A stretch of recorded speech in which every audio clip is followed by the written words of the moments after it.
Hello दोस्तों, आपके अपने यूट्यूब चैनल शिक्षा शक्ति में आप सभी का स्वागत है। और मैं हूं अखिलेश कुमार शर्मा। आज हम आप लोग के लिए जीके एंड जीएस के क्वेश्चन को लाया हूं, जो कि ग्रुप डी परीक्षा 2018 में टोटल 135 शिफ्ट में एग्ज़ाम हुआ था। उन सभी शिफ्टों में ये सभी प्रश्न इम्पोर्टेंट और सिलेक्टेड है, इसलिए वीडियो को पूरा देखिएगा। तो चलिए आज के वीडियो को स्टार्ट करते हैं। आज का पहला क्वेश्चन है, सुभाष चंद्र बोस द्वारा शुरू की गई पार्टी का नाम क्या था? तो इसका राइट आंसर होगा option 3, all India forward block. चलिए अगले क्वेश्चन को देखते हैं। अगला क्वेश्चन है, मछली के हृदय में कितने कक्ष होते हैं? तो इसका राइट आंसर होगा ऑप्शन 3, 2। मछली के हृदय में 2 कक्ष होते हैं। नेक्स्ट क्वेश्चन को देखते हैं, लेंस बनाने के लिए निम्नलिखित में से किसका उपयोग नहीं होता है?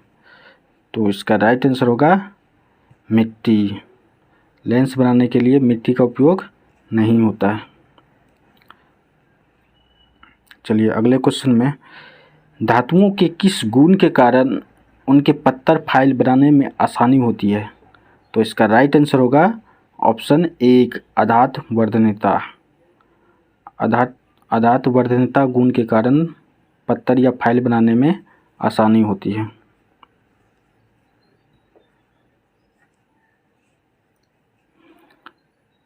चलिए अगले क्वेश्चन को देखते हैं। अगला क्वेश्चन है, 3 बार पॉली उमरीगर पुरस्कार प्राप्त करने वाले पहले भारतीय क्रिकेटर कौन है? तो इसका राइट आंसर होगा ऑप्शन 1, विराट कोहली। 3 बार पॉली उमरीगर पुरस्कार प्राप्त करने वाले पहले भारतीय क्रिकेटर है विराट कोहली। चलिए अगले क्वेश्चन को देखते हैं। अगला क्वेश्चन है, धातुओं के किस गुण के कारण उनके पत्थर फाइल बनाने में आसानी होती है? तो इसका राइट आंसर होगा आधात वर्धनता, यानी ऑप्शन 1। चलिए अगले क्वेश्चन में। अगला क्वेश्चन है, जर्मेनियम, आर्सेनिक, सेलेनियम और ब्रोमीन के परमाणुओं में कितनी कक्षाएं होती है? तो इसका राइट आंसर होगा ऑप्शन 3, यानी कि 4। जर्मेनियम, आर्सेनिक, सेलेनियम और ब्रोमीन के परमाणुओं में 4 कक्षाएं होती हैं। चलिए अगले क्वेश्चन में। अगला क्वेश्चन है, किसी परमाणु का उप परमाणु कण नहीं है? तो इसका राइट आंसर होगा ऑप्शन ए, जीनोन। जीनोन जो है परमाणु का उप परमाणु कण नहीं है। चलिए अगले क्वेश्चन में। अगला क्वेश्चन है, परमाणु के भीतर न्यूट्रॉन द्वारा प्रोटॉन पर आरोपित बल क्या कहलाता है? तो इसका राइट आंसर होगा ऑप्शन डी, नाभिकीय बल। परमाणु के भीतर न्यूट्रॉन द्वारा प्रोटॉन पर आरोपित बल कहलाता है नाभिकीय बल। चलिए अगले क्वेश्चन में। अगला क्वेश्चन है, कौन सा उत्तक पौधे को कठोर एवं दृढ़ बनाता है? तो इसका राइट आंसर होगा ऑप्शन बी, स्क्लेरेन काइमा। कौन सा उत्तक पौधे को कठोर और दृढ़ बनाता है? तो स्क्लेरेन काइमा। चलिए अगले क्वेश्चन में। अगला क्वेश्चन है, राज्यसभा के सदस्यों का कार्यकाल कितना होता है? तो इसका राइट आंसर होगा ऑप्शन बी, राज्यसभा के सदस्यों का कार्यकाल 6 वर्ष होता है। चलिए अगले क्वेश्चन में, वर्ष 1931 में भारत की नई राजधानी के रूप में नई दिल्ली का उद्घाटन करने वाले वायसराय का नाम क्या था? तो इसका राइट आंसर होगा ऑप्शन ए, लॉर्ड इरविन। 1931 में भारत की नई राजधानी के रूप में नई दिल्ली का उद्घाटन करने वाले पहले वायसराय का नाम था लॉर्ड इरविन। चलिए अगले क्वेश्चन में। अगला क्वेश्चन है, किसी वस्तु का भार सर्वाधिक होता है?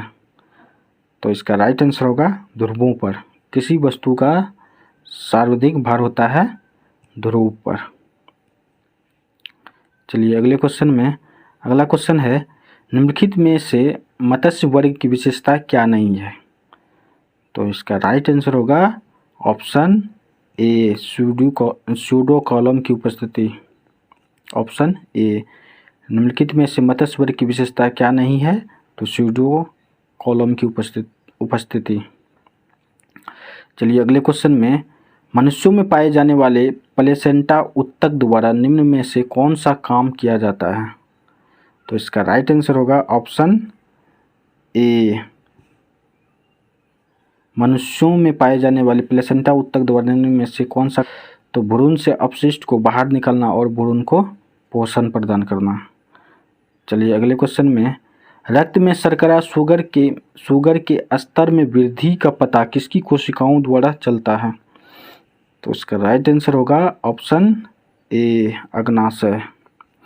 रक्त में शर्करा शुगर के स्तर में वृद्धि का पता किसकी कोशिकाओं द्वारा चलता है? तो अग्नाशय। चलिए अगले क्वेश्चन में, बॉम्बे स्टॉक एक्सचेंज BSE किस वर्ष स्थापित किया गया था? तो इसका राइट आंसर होगा ऑप्शन ए, 1875 ईस्वी में। चलिए अगले क्वेश्चन में, गारो पहाड़ियाँ कहाँ स्थित है? तो इसका राइट आंसर होगा ऑप्शन ए, मेघालय। गारो पहाड़ियाँ मेघालय में स्थित है। चलिए अगले क्वेश्चन में, राम सेतु निम्नलिखित में से कहाँ पर स्थित है? तो इसका राइट आंसर होगा ऑप्शन डी, पाक जलडमरू मध्य। राम सेतु जो है पाक जलडमरू मध्य में स्थित है। चलिए अगले क्वेश्चन में, जब एक गिलास पर रखे गए काठ को उंगली से धक्का दिया जाता है तो उस पर रखा सिक्का गिलास में गिर जाता है, यह कथन किस नियम को व्याख्यायित करता है? तो इसका राइट आंसर होगा ऑप्शन सी, जड़त्व का नियम। चलिए अगले क्वेश्चन में, अगला क्वेश्चन है, चंद्रमा पर किसी वस्तु का भार पृथ्वी पर उस वस्तु के भार का होता है? तो इसका राइट आंसर होगा ऑप्शन सी, 1/6। चंद्रमा पर किसी वस्तु का भार पृथ्वी पर उस वस्तु के भार का होता है 1/6 गुना। चलिए अगले क्वेश्चन में, मधुमक्खी के डंक का इलाज करने के लिए डैश के घोल का उपयोग किया जाता है?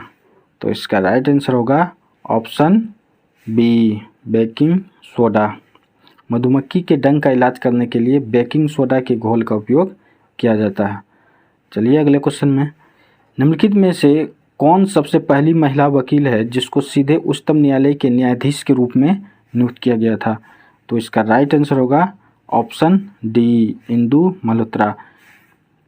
इंदु मल्होत्रा सबसे पहली महिला वकील है जिनको सीधे उच्चतम न्यायालय के न्यायाधीश के रूप में नियुक्त किया गया था।